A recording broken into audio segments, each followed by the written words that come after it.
redaktionelle nyhedsmedier synes jeg virker mere troværdigt, fordi det er journalister. Ofte er det mennesker, som har en ekspertviden omkring det område, de nu skriver om. I forhold til, hvis man snakker kompleksitet, så jo mere komplekst det bliver, jo mere du ikke ved om et givet emne, jo mere vil du tro på nogle eksterne kilder, som f.eks. kan være nyhedsbureau.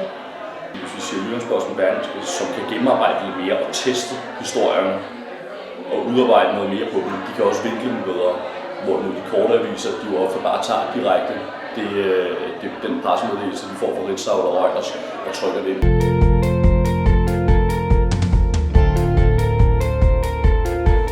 Nu kender jeg en del blogger og ved, hvordan det ligesom fungerer, så nogle gange så kan man godt se det sådan ret sådan tydeligt. Altså jeg synes, når man støder på